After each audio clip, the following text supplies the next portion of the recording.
Okay, here we are. We're lucky enough to be sitting here with Harlan Gleeson. Yes, indeed. Harlan is a mainstay of the Los Angeles scene. He grew up here in Los Angeles, in Koreatown. That's right. On Kingsley Boulevard. Kingsley Boulevard? Kingsley Boulevard. Kingsley Drive. Sorry!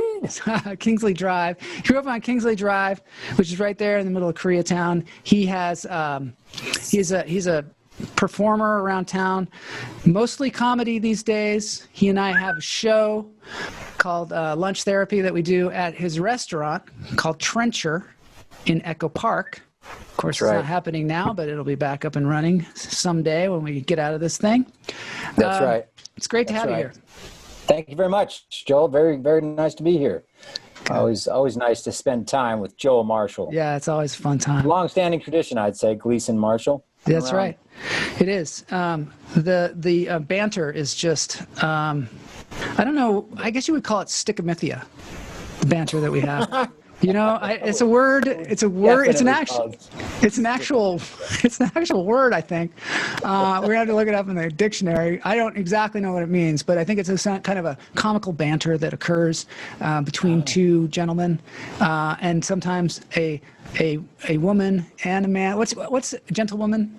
Would it be gentlewoman? Gentlewoman. Yeah, I guess it kind of doesn't sound right to say. Doesn't sound right, but you know, a while back when I went up to Seattle, I'd be like. People would be like, "Oh, these gals, this and that gal, that." Kind of like gal seems kind of pejorative, but it actually is the female version of guy. So it's the right thing to say. So I guess gentlewoman. I don't know. Maybe women aren't gentle. Well, yeah. I mean, maybe that's not to get too technical. A gentle lady, maybe. Gentle lady. Yeah, it's almost like you're saying something twice in a way because. I like to think that women are always gentle. Now you're in trouble. I mean? Now you're in trouble because you're now classifying women as gentle. I'm not supposed to say these things. I agree. I'll stop right there. But I will say that I like to think of all of my lady friends. Yes. Yes. As loving people, and you know. I mean, you know, mother. I can't. Mother Earth. You know, we think of it as nurturing and not warlike, and you know, these are stereotypes, I guess, that we have, but they're kind of good ones. Draw some distinction. I would say they're compliments. Okay. Do you think that? There's a lot of talk these days about comedy and how it's difficult to be a comedian because you get into conversations such as the one that we're having right now, which is just sort of weirdly awkward, and us trying to navigate some guidelines or some kind of, you know, there are some people that would say, well, just even making a distinction between man and woman, what are you doing? Why are you doing that? So do you think comedy's harder because of that? Well, I think it just brings to full light like the things that we definitely need to talk about. I think that's actually where you go directly at it. I mean, that's what comedy's all about. That's where you go directly at it. I think you're right. I think you're right about that. Fears, you talk about what's kind of uncomfortable to talk about. You kind of bring it all out, and I feel like comedy needs boundaries because if there are no boundaries, you know, there was a while there. I guess it was probably. I don't know, late 80s, early 90s, where the comedy just got so ridiculously vulgar and so ridiculously racist that you're just like, there were no boundaries and people could say whatever the heck they wanted to, and it just wasn't funny anymore. It wasn't funny. And there was no sense of danger. There was just a sense of repulsion that I got. From it. Well, I'm not saying all comedy, of course. It was all about shock value. Like there's not a real purpose behind making people laugh almost anymore. It's just like, let's see if I can shock people. That's my main mission, is to shock people. And that's not what I'm talking about. I'm talking about like, I feel like part of the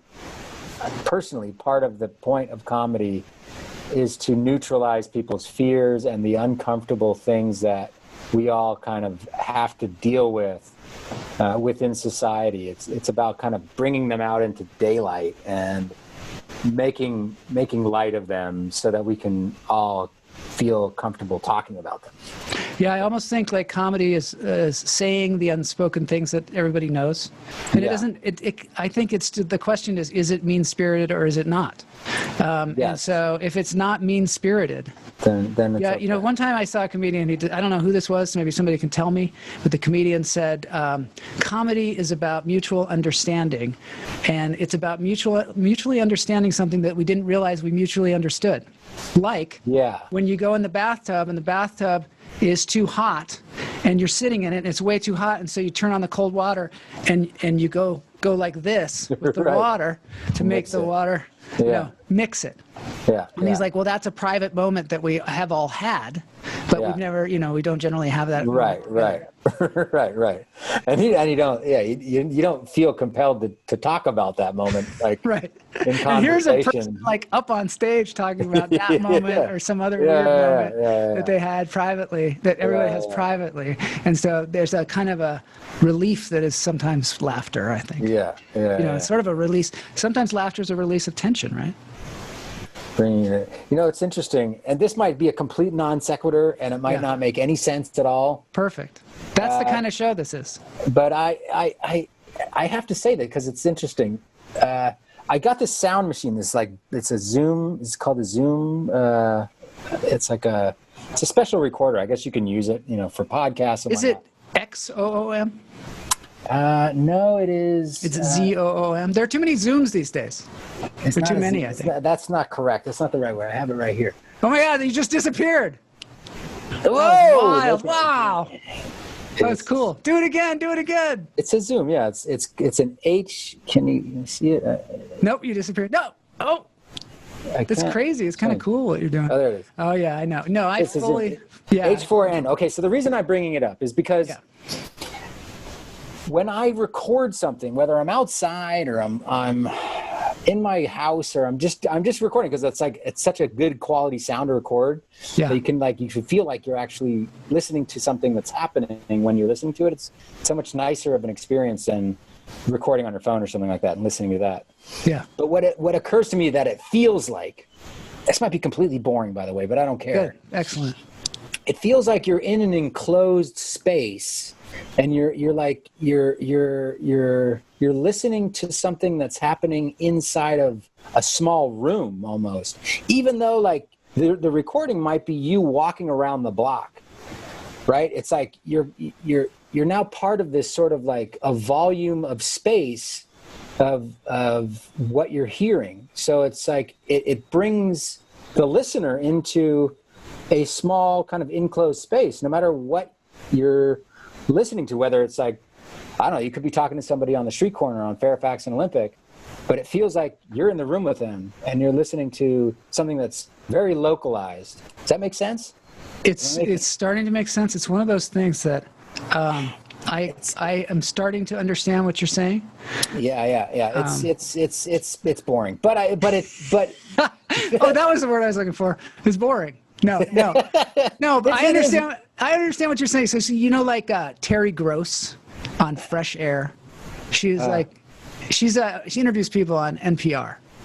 And, yes, that's what it reminds me of too. you know what I mean? Like She listening has to that these- kind of quality where it's sort Yeah. of intimate, where she's Yeah, talking to the person, yeah, and yeah. something about recording it, or the microphone, or that kind of recording, or maybe it's the focus, because when you're listening to Terry Gross, Yeah. you can't see her, you can't see the other Yeah, person. yeah. You can, all you have to go on is the sound Yeah. for everything. Their Yeah, emotional expressions. And you're brought into that space with them, right? Yeah. Like you really feel like you're in that space. And that's what I'm talking about. Is like, because a lot of those NPR shows, they'll be like out on a sugar plantation and they'll be talking to people on the sugar plantation. And you feel like you're there, like in this small little space with them as they're talking to you, not this big wide open thousands of miles away. And that's what reminds me of when somebody talks about being in the bathtub on stage. Like they're bringing you into their very small personal space of moments that It's an somehow- intimacy. Yeah, It's an it's an intimacy. intimacy, yeah. There's an intimacy of sound. There's an intimacy of experience. And I think that is a lot of times what we're getting at in, say, interviews and also in comedy and storytelling. One of the things I was saying that I kind of miss is the idea of everybody going to a movie theater and watching a movie because we all have the experience together, whether we realize it or not. Yeah. We are all having, generally one point of view, one person's experience together. all the emotions and everything that go along with it. We kind of lose ourselves in it if it's a really good movie. But what a great thing. On July 4th, Hamilton came out on Disney Plus. I saw it. Yeah. Awesome. And I think a lot of us watched Hamilton on July 4th.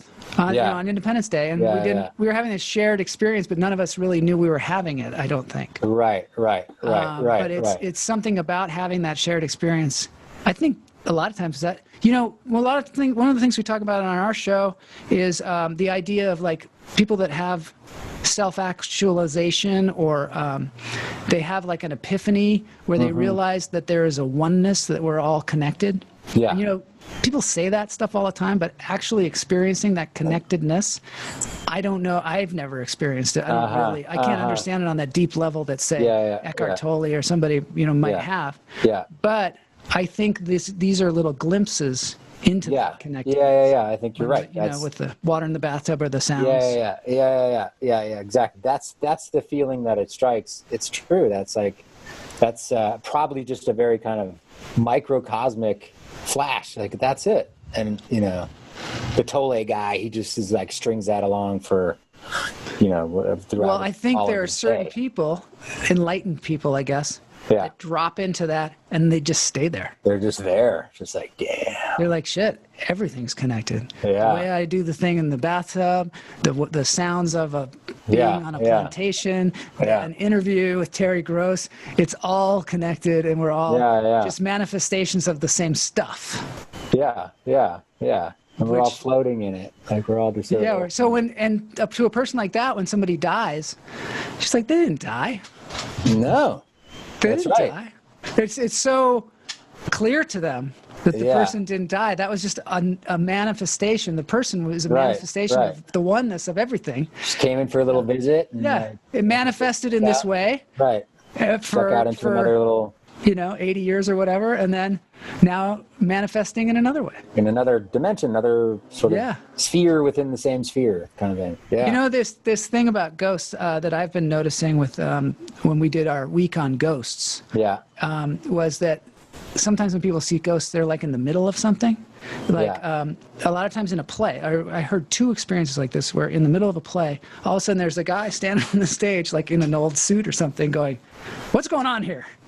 What's happening? And it's like they permeated somehow some dimension. Like, you don't understand. Yeah, they're like a time traveler almost. Like, do you ever wonder if you're changing somewhere in another dimension? You're like changing clothes in the middle of a ballroom or something. People are like, "What's wrong with that guy? Get him out of here!" Dude, what the hell? Up here.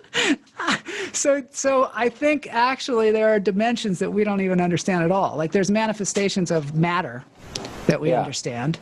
To a certain extent. We see a baby born, and then we see it live its life, and we see a manifestation of that matter. And we know that that matter is, every 7 years, all of your cells like rejuvenate or something. So you're not even the same matter your whole life. Right. But you're this idea of a person. And then, so we see that. Yeah. But we also probably there's other dimensional things that we don't see, like the time dimension. Correct. Like there's that thing. There's basically two things that people say to me that I think are probably true, but I cannot get my head around it at all. And one is that we're all one. Everything is one. Yeah. And apparently sometimes people drop acid and have that experience like really fast. Yeah. But it's like something that you haven't worked your way to, so it's like makes you almost crazy. But also the idea that there's no time. Yes. That time is some kind of construct that we have made up. Yeah. And I don't. It's hard to. Hard to wrap your head around that. Yeah, it's really hard to wrap your head around it because you're like, well, I remember a time when I was riding my big wheel. Right. Well, that all kind of figures into Use the big wheel for sure. But it all kind of wraps into, speaking, philosophically / in a physics kind of way. If all things are one, then all other things are part of that one, which then all that means to me is that things then become united, they're unified. So time and space become the same thing. And it's only kind of in this illusion that we're all living in, where we're seeing all the different manifestations of the one, and we become so distracted by all of the different manifestations as they appear to us that we don't see it as one, because of those distractions. But if we are to sort of carry forward with everything is one, which in a certain way I have a sense that I sense that on a deeper level than my mental, like I do sense that. And it might be because I have taken a lot of acid in my life, and I've had experiences where, in the moment, right now I can't remember, but I definitely remember, like, wow, what a trip. Like the realities are just like peeling away, and you start to see how things emanate from the one.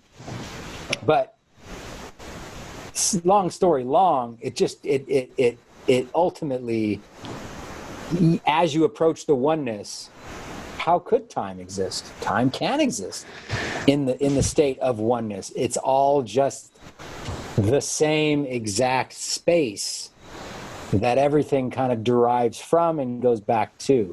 I don't see how we keep track of it then. You know what I mean? Like if we're seeing it the way it isn't, let's say. Yes. I'm seeing myself as an individual. I'm seeing you as an individual person. I'm seeing this, computer as an individual thing, or my guitar as an individual thing, and they're not. Yeah. I don't see them all as one. Yeah. So I'm working really hard to keep up this false display of multiple things, and I have to keep track of them because they don't just disappear. You know what I mean? They don't just become matter, some other matter or whatever. I do. Nothing stays the same. I know that. Even correct, and that itself is almost is a teacher for you to understand that.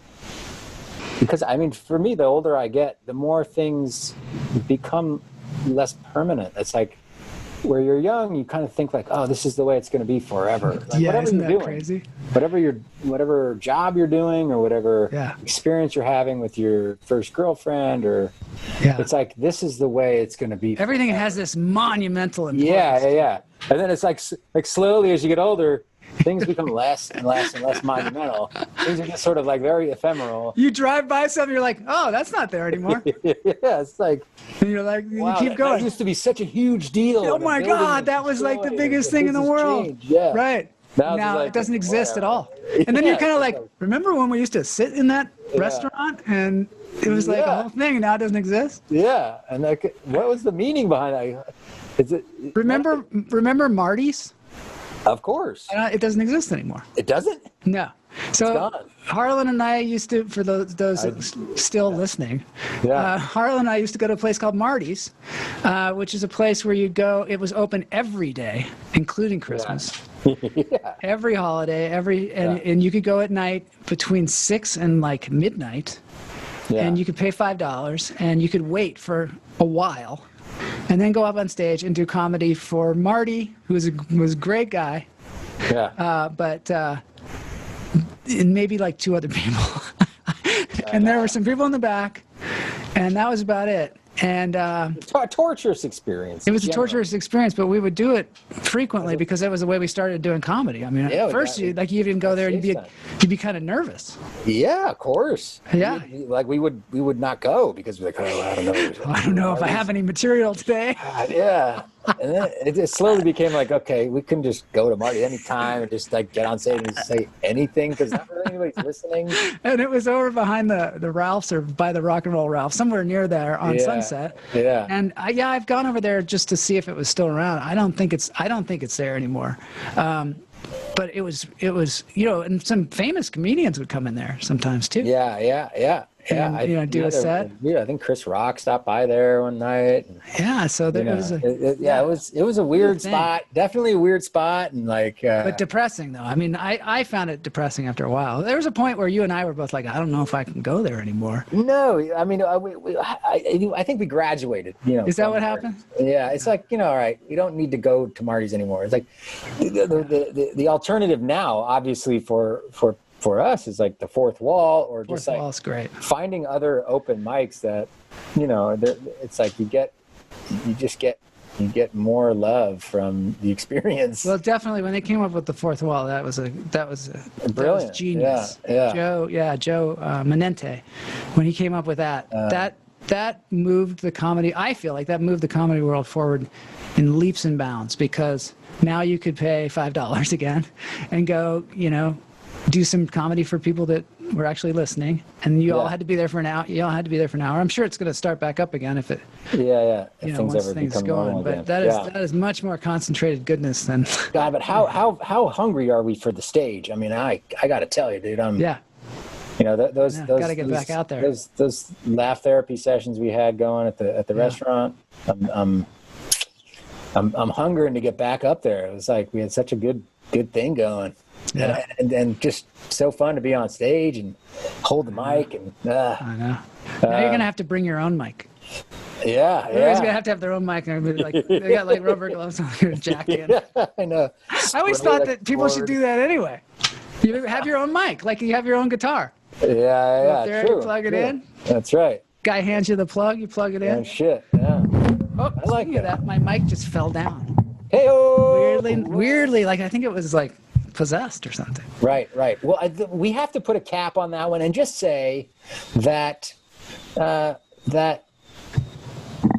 look, the hopefully, the older we get, the wiser we get, and maybe the more we begin to understand that we don't understand anything, because there's nothing really much to understand. And what is most necessary, as far as I'm concerned, is letting go of all of the concepts that we've developed, so that we can really be aware and self-aware of the oneness that is us within ourselves, that is one with everything else, that can't be accessed by being attached and or distracted by the outside world. Wow, I like the way you put that. That was good. You kind of really summed it up. You did. And I liked how you put that thing about being attached, because I think that's the hardest part, the attachment. And I don't know why. Maybe it's because we can't handle it, but I don't know why they don't teach us this in school. Yeah, that would be, I think. Wouldn't it be very great powerful. if somewhere in school they gave you some kind of deep knowledge, just to introduce you to it? We might just be like, "What the hell are you talking about, man? Yeah, I gotta get my electric guitar and my record. I gotta get laid, man." Yeah, I don't have time for your oneness. I want to be one with some woman. Oh, back on my ride. I don't know. Now who knows what it's like? But nonetheless, we would at least have a reference point to go back to. That's the thing. Right. Because at this age now, I'd be like, oh, well, that's what that dude was talking about back in, 5th grade. I get it. Yeah. But without the benefit of that, maybe, the only thing I get is, sometimes like an old saying comes into my mind. I'm like, oh, that's what that means. Right. Exactly. Like when I was a kid, you don't know what it means when you heard it, but then now you're like, oh, that's like just even as simple as like you can't have your cake and eat it too. I never understood that. Yeah, I ate cake, I ate it. What's the big deal? I never understood until one day I was like, oh, I see. If you eat it, you don't have it anymore. I just learned that right now, dude. But you know what? I maybe was more advanced because I had no concept of time. I have my cake and I eat it too because there's no time. Dude, it's all the same. It's all the same. Anyway. All right. Thanks, Harlan, for coming on the show. You're welcome. It was not what I expected to talk about, but it was very enlightening and great. I like it. It was a good conversation. One which reflects the conversations we have had in the past and will continue to have.